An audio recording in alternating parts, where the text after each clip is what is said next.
So, Casita Maria Center for Arts and Education is celebrating its 90th anniversary, and they are presenting the solo exhibition by Bronx-based Puerto Rican and Peruvian multidisciplinary artist and food writer Alexis Montoya, titled Leftovers. The exhibition features a series of 16 artworks collaging imagery from food, fashion, and lifestyle magazines to explore the connection between food, culture, and Latinx identity.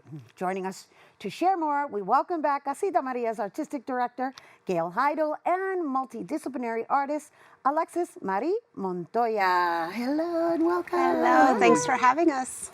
Well, thank you for always bringing it here to us. Once again, congratulations to Casita Maria on their 90th anniversary. That is quite the accomplishment. Thank you for always making yourself available, Gail. Oh, absolutely. We love being here and being able to, talk about Casita Maria and all of our programs. And so with this program that already opened, let's talk a little bit about how you, I want to say, choose the artists that are going to be exhibited solo, right? Because I would think that's a pretty big deal to have a solo exhibition. How do you do that? How do you decide? How do people have to submit? Well, people are welcome to submit proposals, but I'm always scouting. For this particular year, I was invited to, participate on a jury for another organization that was curating an exhibition.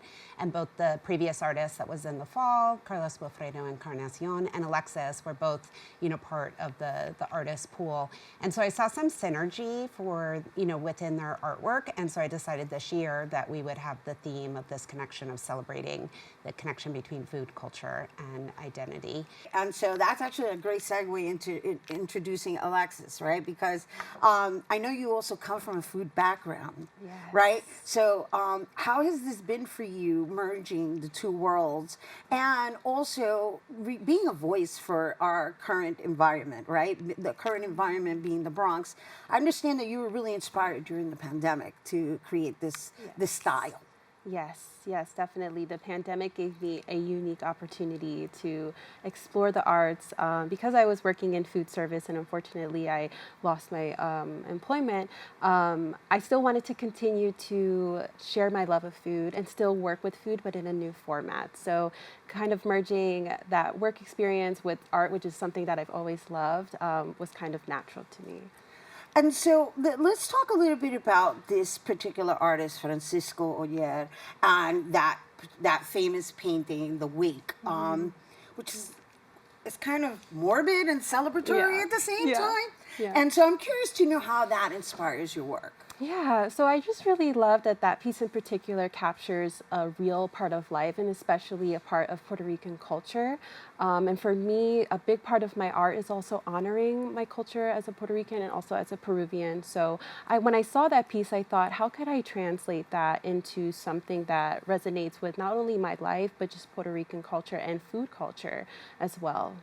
And so, Gail, when you're, once again, curating these events, how do you really hone in on what's going to be displayed, right? Like, is there a certain amount that each artist has to already have in their roster? Like, how do you do that? Like, what's the story that you're trying to convey? Well, it's, what's happening in the year. So this year was our 90th anniversary, and I really wanted to celebrate our connection to Puerto Rico. We were founded in 1934 to help newly arrived Puerto Ricans succeed in New York City. So it was really important that I choose Bronx artists because we moved to the Bronx in 1961, so I wanted to celebrate that part of our history. I also wanted to, celebrate artists that were Puerto Rican as well. So it's, connecting with them. They really need to be able to follow our guidelines and that, it needs to be G-rated, family-friendly, available for viewers of all ages. The work needs to be celebratory. There needs to be a story, a point of connection that, especially the young people that are going to Casita's after-school program, can connect into. So I spend about a year and a half, and when I reach out to artists, I'm like, we're gonna have a relationship and we're gonna build on that relationship to make sure that the artwork really is reflective of the communities that we're in service to. And So yeah, so it's really, a conversation and the connection, between me and the artists, and can we really work together? The artwork doesn't necessarily have to be completed at the time that I've curated the show, but I let them know, like, this is what I'm interested in, what I think is going to be a good fit. And Alexis spent the last year and a half, completing the exhibition. There was only a few pieces that were actually finished at the time of the initial conversation. So talk to me about, I know that you highlight like the adobo, you highlight sazon, right?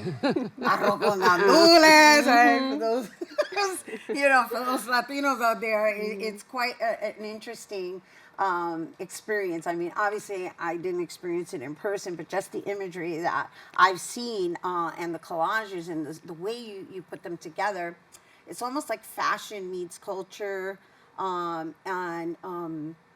some like reminiscence of like, I guess, your lifestyle in the kitchen.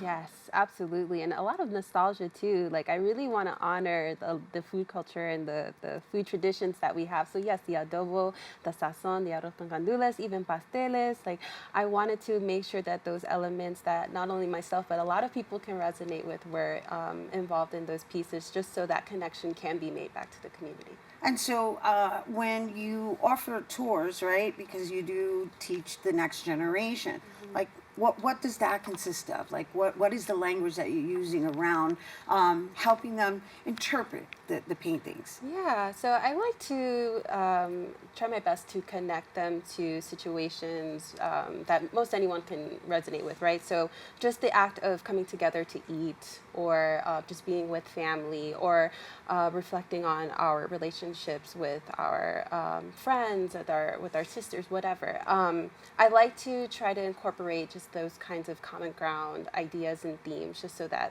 the ideas that I want to present can also be connected back to the viewer. Right, not right. Even if they're non-Latino. Correct. Right, so that there's that understanding and that we have that similarity. Yeah. Yeah. Amen. Yeah. Yeah, and we just gave a tour yesterday to 10 high school youth from Brooklyn, and it was a Spanish language class for Spanish speakers. So our marketing and PR intern was able to, give a Spanish language tour, and all of the things that Alexis wanted us to highlight for, each piece was shared out. And then there's awesome prompts that we can ask the young people, so we can have a really good conversation and, connect with them about, what it is that they cook during certain times of the year and how they connect with their families through food. That's beautiful. And it's also a nice, creative way to expand on education. Mm-hmm. That's nice. I didn't realize that you were offering tours from high schools outside of the borough. Mm-hmm. Yeah, so everybody's welcome to set up a tour. We have a couple of senior groups that are coming. So all age groups are welcome for a tour. Anybody, tri-state area, come on down. Yeah, so what does that process look like? Do they have to make reservations? Yeah, they can just email marketing@casitamaria.org, and then we just, set up a date, figure out, what it is that you, a particular group wants us to highlight, and then we can curate the tour specifically for that group. Nice. And so what has this whole experience been for you? Like, how exciting is that to have your own solo show? It's her first solo show. I wasn't sure. Woo, congrats. Thank you so much. It's been so exciting and honestly quite vulnerable just to put my work out there for the first time at this scale.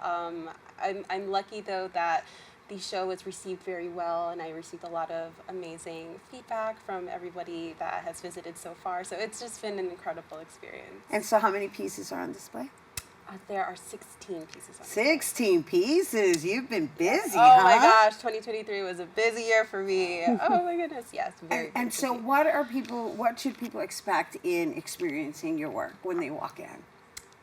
I don't like to dictate the experience in total, but I will say I would hope that the people visiting feel a sense of home when they see my pieces, even if they're not from the Latinx community, they can at least see some imagery that connects them back to just their upbringing or just their experiences being in the kitchen or sharing a meal with a friend or family.